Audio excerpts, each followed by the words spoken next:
అందరికీ నమస్కారం. Welcome to Suman TV. ఆరోగ్యమే మహాభాగ్యం, కానీ కేవలం శారీరక ఆరోగ్యం మాత్రమే కాదు, మెంటల్ హెల్త్ అంతకంటే చాలా ఇంపార్టెంట్ అని ఇప్పుడు కాలక్రమంలో మనకు తెలుస్తోంది. అందుకే దేశవ్యాప్తంగా, ఇన్ఫ్యాక్ట్ ప్రపంచవ్యాప్తంగా కూడా మెంటల్ హెల్త్ ఇష్యూస్ విపరీతంగా పెరిగిపోతున్నాయి. డిప్రెషన్, స్కిజోఫ్రీనియా, ఇంకా పర్సనాలిటీ డిజార్డర్స్ మొదలుకుని అడిక్షన్స్ వైపు వెళ్తున్న వారి సంఖ్య కూడా పెరుగుతోంది. కాబట్టి బహుశా అప్పుడే దాదాపు 2.5 దశాబ్దాల క్రితమే ఈ ప్రయాణం అవసరం పడుతున్న ప్రపంచానికి ఆయన గ్రహించి డాక్టర్ నవీన్ కుమార్ దగుడు గారు సైకియాట్రీలో స్పెషలైజ్ చేస్తూ పేరుగాంచిన సైకియాట్రిస్ట్గా ఆయన ప్రయాణంలో దాదాపు 5 లక్షలకి పైగా కేసెస్ చూశారు. అంటే అంతమందికి మెంటల్ హెల్త్ ఇల్నెస్ నుంచి వారు ఉపశమనం కలిగించారు. అంతేకాకుండా కన్ఫైన్మెంట్ అంటే తీవ్రమైన మానసిక వ్యాధులతో బాధపడుతున్న వాళ్ళతో డీల్ చేయడమే కాకుండా క్లినికల్ డిప్రెషన్, ఇంకా అడిక్షన్స్ బారిన పడుతున్న వారు, ఇంకా బైపోలార్ లాంటి ఇప్పుడు కండిషన్స్ ఏవైతే మనం ఇప్పుడు ఎక్కువ మాట్లాడుకుంటున్నామో ఇటువంటి కండిషన్స్ని కూడా వారు నివారించి పేషెంట్స్కి రిలీఫ్ ఇచ్చారు. నిజంగా ఎంత పేషెన్స్ కావాలి ఈ ప్రొఫెషన్లో ఉండాలంటే. I have with me doctor Naveen Kumar గారు. వారితో మరిన్ని విషయాలు మాట్లాడదాం. నమస్కారం. నమస్తే sir. Welcome to Suman TV sir. Thank you. So first of all, మీ ప్రయాణం ఈ గత ఎన్ని సంవత్సరాలు సార్? దాదాపు ఇవాళ నియర్లీ 20 years అండి. సో 20 yearsగా ఎలా కొనసాగింది, ఎలా మారిపోయింది ప్రపంచం మీ కళ్ళ ముందే?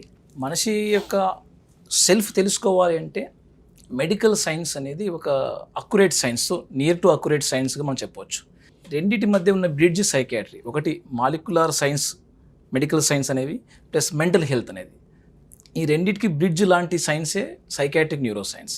దీంట్లో నేను గమనించిన ఎంబీబీఎస్లో ఆ స్టేజ్లో ఉన్నప్పుడు మనిషి యొక్క ప్రవర్తన, మనిషి యొక్క ప్రతి ఎమోషన్కి ఒక అండర్లయింగ్ కారణాలు, న్యూరో ట్రాన్స్మిటర్స్, వాటి న్యూరో సర్క్యూట్స్, వీటి యొక్క యాక్టివిటీతోటే వాళ్ళ బిహేవియరు, వాళ్ళ ఎమోషన్స్, వాళ్ళ థాట్స్ తయారవుతున్నాయి అన్నప్పుడు చాలా ఫ్యాసినేట్గా అనిపించిందండి. అటువంటి సైన్స్ మనము చూడడం ఒకటే కాదు, చూసి నేర్చుకొని వాళ్ళ ట్రీట్మెంట్ కూడా చేయొచ్చు అన్నప్పుడు చాలా ఇది ఒక రకమైన ఎగ్జైట్మెంట్ కెరీర్గా ఉండొచ్చు.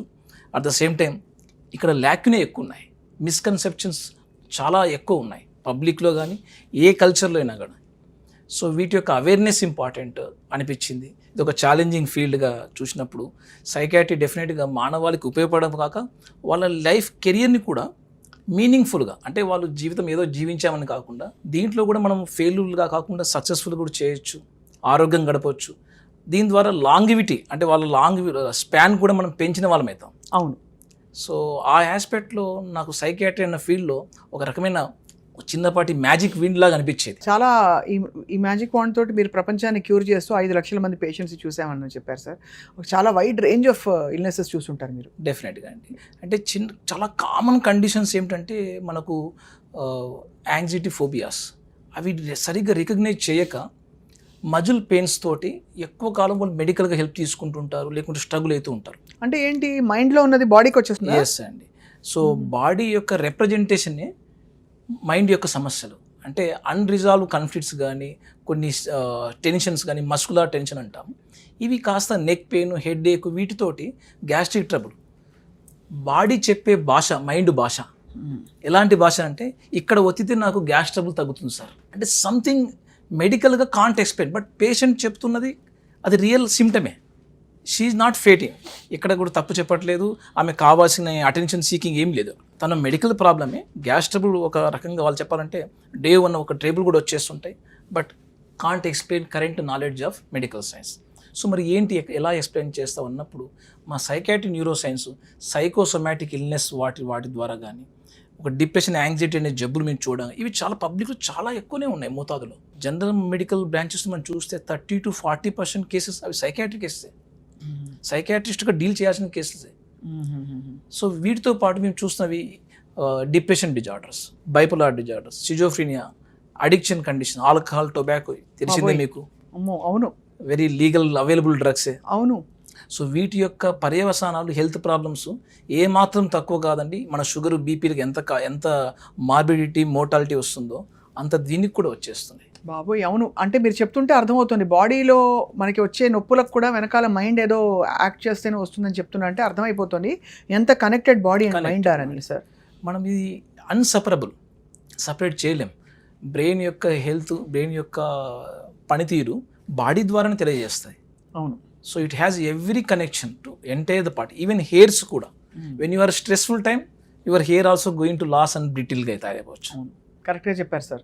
చాలా మందికి జుట్టు రావడం వెనక ఇంత పెద్ద రీజన్ ఉందని అర్థం కాదు. ట్రూ. నూనె రాసేస్తారు కానీ మైండ్లో ఉన్నది క్లియర్ చేయలేరు. ఓన్లీ మల్టీవిటమిన్స్ తోటో లేకుంటే ఏదో వాటికి హార్మోన్ రేట్ లాంటి థెరపీస్ తోటో కొందరు చాలా వరకు చేస్తుంటారు. బట్ అసలైన చేయాల్సింది ఏమిటంటే మనం ఒకసారి అనలైజ్ చేసుకుంటే, ఎవాల్యుయేట్ చేసుకుంటే, సైకాట్రిస్ట్ అన్న మా యొక్క రోల్ ఎలా ఉంటుందంటే ఆ హిస్టరీ టేకింగ్లో వాళ్ళ యొక్క పర్సనాలిటీ, వాళ్ళ యొక్క బలాలు, బలహీనతలు, కరెంట్ సిచ్యువేషన్స్లో ఎక్కడెక్కడ సోషల్ చేంజెస్ జరిగి వీళ్ళు స్ట్రెస్ అవుతున్నారు, ఆ స్ట్రెస్కు వీళ్ళు ఇచ్చే కోపింగ్ మెకానిజమ్స్ ఎలాంటివి, ఇవన్నీ సిమ్టమ్స్ ఎలా తయారు చేశాయి. ఈ సిమ్టమ్ బేస్గానే మనం క్రైటీరియా పెట్టుకుంటాం మా సైకాట్రీలో. ఇన్ని సిమ్టమ్స్ ఇంత మోతాదు చేరితే వీళ్ళకి ఒక పేరు, ట్రీట్మెంట్ చేయడానికి ఒక పేరు పెట్టుకున్నాం. అది ఫోబియా కానీ లేకుంటే ఏ మూడ్ డిజార్డర్స్ కానీ సంథింగ్ ఈ రకంగా పేరు పెట్టేసుకుని వాళ్ళకి ట్రీట్మెంట్ పర్సనలైజ్ చేయడానికి పనికొస్తాయి. కొన్నిసార్లు మెడిటేషన్, కొన్నిసార్లు మెడికేషన్, రెండు డెఫినెట్గా అండి. అంటే సామాజికపు సైకలాజికల్ ట్రీట్మెంట్లు అనేవి చాలా విరివిగా కల్చరల్గా మనకు ఏన్షియంట్ టైమ్స్ నుంచే ఉన్నాయండి. One of the example yoga.